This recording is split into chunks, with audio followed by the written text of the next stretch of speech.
Hey there, today we're going to finish up our unit on empires, looking at the notes, and we're in Asia, and we're going to look at first South Asia and then East Asia. As we look at South Asia, we need to understand that this is an area that's difficult to keep together. History has shown a long stretch of time that plenty of disunity in this region. So anytime somebody can bring these people together with their different languages and cultures and so forth, it's going to be pretty good accomplishment. The first group we want to look at that did this would be the Mauryan Empire, and this is 321 to 232 BC. So in the empire terms, when you start looking at some of the others we have, this is a really short time, but the fact that the Mauryans could come together and bring this region into an empire rule is pretty remarkable. Chandragupta Maurya would lead this organized army, it says in your notes, to unify. So again, force is going to be the key tactic there. Keeping control with a very strong army. Keeping your army strong through high taxes, harsh rule, punishments, and then an effective bureaucracy. So the elements are in place. Chandragupta's son, Asoka, is going to take the empire maybe to the next level. It says it's going to rule for 32 years. You and I both know that being treated harshly for a long period of time isn't something that people are very fond of. So what did Asoka do rather to last that long? Well, number one, he turned to Buddhism, and his search for enlightenment and respect and urging religious tolerance amongst his population allowed for him to endure. He was also a road builder. Very important for empires to be able to communicate and transfer not only military forces to keep control and repel threats, but also it helps out the trade. Okay. Unfortunately, when he dies, there's a power vacuum, it says in your notes, and the empire is going to come to a close at that time. So let's move on. And several hundred years later, the Gupta Empire, same name here, different dude. Chandragupta I, no relation to our previous emperor, is going to again be using war for conquest. There's going to be some conflict, and winning those wars allows you to unify otherwise seemingly diverse group of people.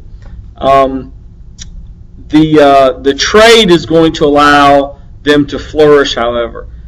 When people are making money, they have this tendency to allow themselves to perhaps be ruled by policies and people that they wouldn't necessarily choose on their own. So in order for this Gupta Empire to last, and it did for a period, there's definitely some money to be made. Trade is going to grow, unity will follow, it says. However, internal dysfunctions as the leaders, and if you did some reading on this section, you see the leaders become more ineffective. They become more and more focused on their own personal palaces and spending and such. Then that, with outside invaders wanting to come in, is going to lead to their eventual downfall. Moving over to East Asia, we look at China, and last we looked, the Qin had unified all of what today we call China under some very harsh circumstances.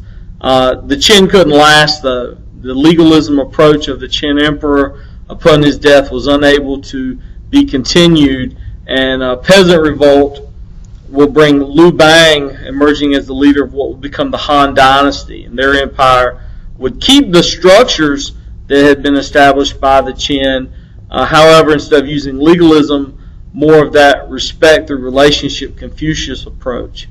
They're going to definitely be moving forward with advancements, not only continuing the civil service system. And again, that's using your government leaders who are chosen on merit, not necessarily chosen about who you know. It's about what you know.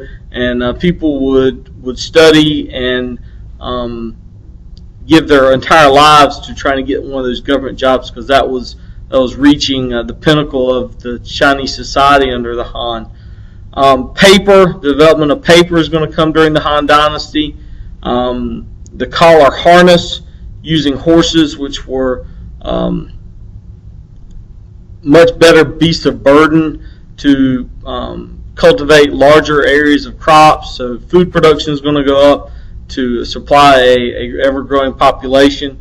And even manufacturing, even though agriculture is going to stay the primary focus of the society, manufacturing is going to be on the upswing. The government's going to be very involved in that, very monopolistic in its production, particularly of silk. And this is where we're going to start seeing that silk leaving China and moving out into other markets.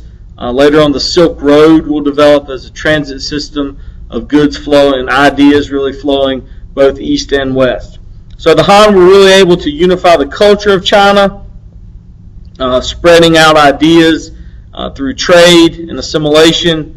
And sometimes this is even called the Roman Empire of the East. And we'll have to think about that. What about this empire is attributable to, or like, if you will, similar to the Romans? That does it for empires, and good job.